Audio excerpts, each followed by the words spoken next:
ابن شہاب نے بیان کیا اور مجھے عبد الرحمن بن مالک مدلجی نے خبر دی، وہ سراقہ بن مالک بن جاشم کے بھتیجے ہیں، کہ ان کے والد نے انہیں خبر دی اور انہوں نے سراقہ بن جاشم رضی اللہ عنہ کو یہ کہتے سنا کہ ہمارے پاس کفار قریش کے قاصد آئے اور یہ پیشکش کی کہ رسول اللہ صلی اللہ علیہ وسلم اور حضرت ابو بکر رضی اللہ عنہ کو اگر کوئی شخص قتل کر دے یا قید کر لائے تو اس ہر ایک کے بدلے میں 100 اونٹ دیے جائیں گے۔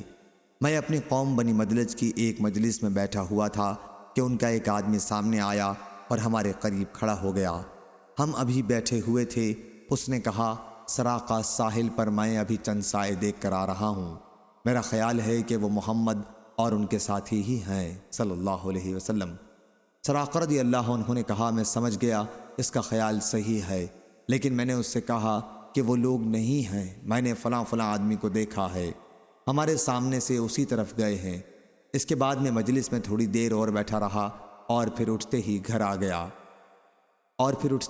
گیا اور اپنی لونڈی سے کہا کہ میرے گھوڑے کو لے کر ٹیلے کے پیچھے چلی جائے اور وہیں میرا انتظار کرے۔ اس کے بعد میں نے اپنا نیزہ اٹھایا اور گھر کی پشت کی طرف سے باہر نکل آیا۔ میں نیزے کی نوک سے زمین پر لکیر کھینچتا ہوا چلا گیا اور اوپر کے حصے کو چھپائے ہوئے تھا۔ سراقہ یہ سب کچھ اس لیے کر رہا تھا کہ کسی کو خبر نہ ہو، ورنہ وہ بھی میرے انعام میں شریک ہو جائے گا۔ میں گھوڑے کے پاس آ کر اس پر سوار ہوا اور سوا رفتاری کے ساتھ اسے لے چلا، جتنی جلدی کے ساتھ بھی میرے لیے ممکن تھا۔ آخر میں نے ان کو پا ہی لیا۔ اسی وقت گھوڑے نے ٹھوکر کھائی اور مجھے زمین پر گرا دیا، لیکن میں کھڑا ہو گیا اور اپنا ہاتھ ترکش کی طرف بڑھایا۔ اس میں سے تیر نکال کر میں نے فال نکالی کہ آیا میں انہیں نقصان پہنچا سکتا ہوں یا نہیں۔ فال اب بھی وہ نکلی جسے میں پسند نہیں کرتا تھا، لیکن میں دوبارہ اپنے گھوڑے پر سوار ہو گیا اور تیروں کے فال کی پرواہ نہیں کی۔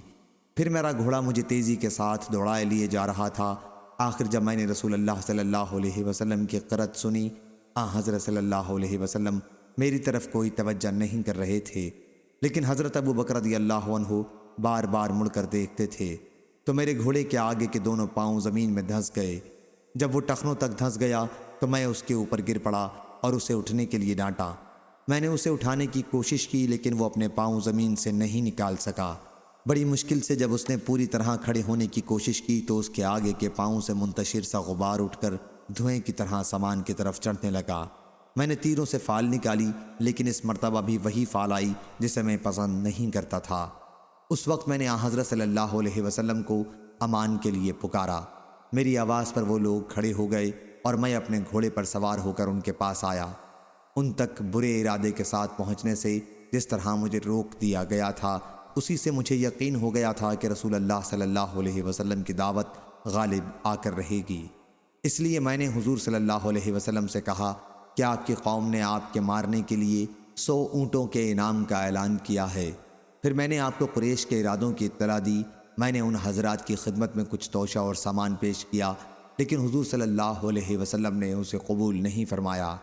مجھ سے کسی اور چیز کا بھی مطالبہ نہیں کیا، صرف اتنا کہا کہ ہمارے متعلق رازداری سے کام لینا۔ لیکن میں نے عرض کی کہ آپ میرے لیے ایک امن کی تحریر لکھ دیجئے۔ حضور صلی اللہ علیہ وسلم نے عامر بن فہیرہ رضی اللہ عنہ کو حکم دیا اور انہوں نے چمڑے کے ایک رقعے پر تحریر امن لکھ دی۔ اس کے بعد رسول اللہ صلی اللہ علیہ وسلم آگے بڑھے۔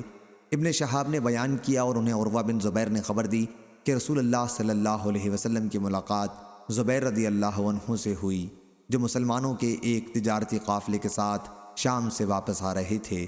زبیر رضی اللہ عنہ نے حضور صلی اللہ علیہ وسلم اور ابو بکر رضی اللہ عنہ کی خدمت میں سفید پوشاک پیش کی۔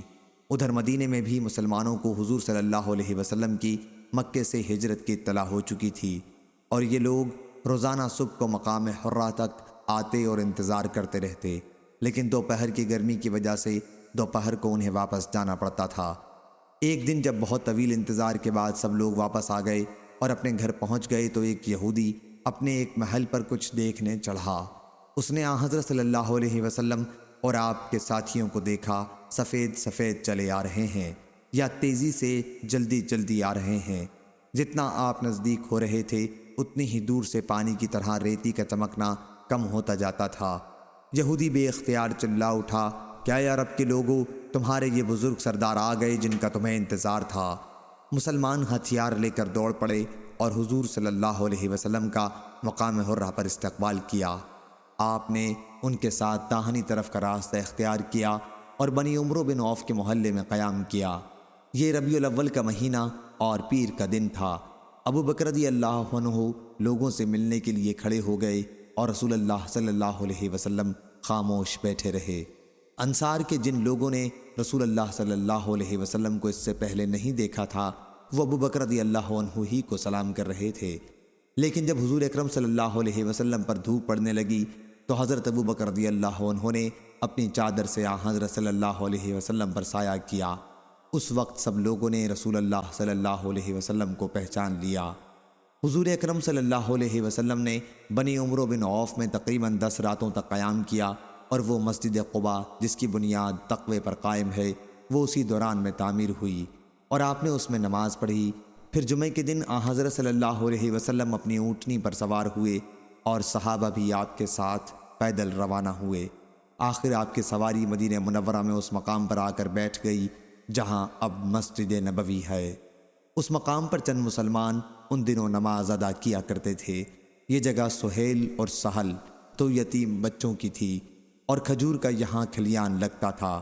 یہ دونوں بچے حضرت اسعد رضی اللہ عنہ بن زرارہ کی پرورش میں تھے۔ جب آپ کی اونٹنی وہاں بیٹھ گئی تو رسول اللہ صلی اللہ علیہ وسلم نے فرمایا، انشاءاللہ یہی ہمارے قیام کی جگہ ہوگی۔ اس کے بعد آپ نے دونوں یتیم بچوں کو بلایا اور ان سے اس جگہ کا معاملہ کرنا چاہا تاکہ وہاں مسجد تعمیر کی جا سکے۔ دونوں بچوں نے کہا کہ نہیں یا رسول اللہ صلی اللہ علیہ وسلم، ہم یہ جگہ آپ کو مفت دے دیں گے۔ لیکن حضور صلی اللہ علیہ وسلم نے مفت طور پر قبول کرنے سے انکار کیا، زمین کی قیمت ادا کر کے لے لی اور وہیں مسجد تعمیر کی۔ اس کی تعمیر کے وقت خود حضور اکرم صلی اللہ علیہ وسلم بھی صحابہ رضی اللہ عنہم کے ساتھ اینٹوں کے ڈھونے میں شریک تھے۔ اینٹ ڈھوتے وقت آپ فرماتے جاتے تھے کہ یہ بوجھ خیبر کے بوجھ نہیں ہے، بلکہ اس کا اجر و ثواب اللہ کے یہاں باقی رہنے والا ہے، اور اس میں بہت طہارت اور پاکی ہے۔ اور حضرت صلی اللہ علیہ وسلم دعا فرماتے تھے کہ اے اللہ، اجر تو بس آخرت ہی کا ہے، پس تو انصار اور مہاجرین پر اپنی رحمت نازل فرما۔ اس طرح آپ صلی اللہ علیہ وسلم نے ایک مسلمان شاعر کا شعر پڑھا جن کا نام مجھے معلوم نہیں۔ ابن شہاب نے بیان کیا کہ احادیث سے ہمیں یہ اب تک معلوم نہیں ہوا کیا حضرت صلی اللہ علیہ وسلم نے اس شعر کے سوا کسی بھی شاعر کے پورے شعر کو کسی موقع پر پڑھا ہو۔ صحیح بخاری حدیث نمبر 3906۔ اسامہ نے بیان کیا، کہا ہم سے ہشام بن عروہ نے بیان کیا، ان سے ان کے والد اور فاطمہ بنت منذر نے، اور ان سے اسماء رضی اللہ عنہا نے، کہ جب نبی کریم صلی اللہ علیہ وسلم اور حضرت ابو بکر رضی اللہ عنہ مدینہ ہجرت کر کے جانے لگے تو میں نے آپ دونوں کے لیے ناشتہ تیار کیا۔ میں نے اپنے والد حضرت ابو بکر رضی اللہ عنہ سے کہا کہ میرے پٹکے کے سوا اور کوئی چیز اس وقت میرے پاس ایسی نہیں جس سے میں اس ناشتے کو باندھ دوں۔ اس پر انہوں نے کہا کہ پھر اس کے 2 ٹکڑے کر لو۔ چنانچہ میں نے ایسا ہی کیا، اور اس وقت سے میرا نام ذات النطاقین 2 پٹکوں والی ہو گیا۔ اور ابن عباس رضی اللہ عنہ نے اسما کو ذات النطاق کہا۔ صحیح بخاری حدیث نمبر 3907۔ شعبہ نے بیان کیا، ان سے ابو اسحاق نے کہا میں نے برا بن عازب رضی اللہ عنہ سے سنا، انہوں نے بیان کیا جب نبی کریم صلی اللہ علیہ وسلم مدینے کے لیے روانہ ہوئے تو سراقہ بن مالک بن جاشم نے آپ کا پیچھا کیا۔ حضرت صلی اللہ علیہ وسلم نے اس کے لیے بد دعا کی تو اس کا گھوڑا زمین میں دھس گیا۔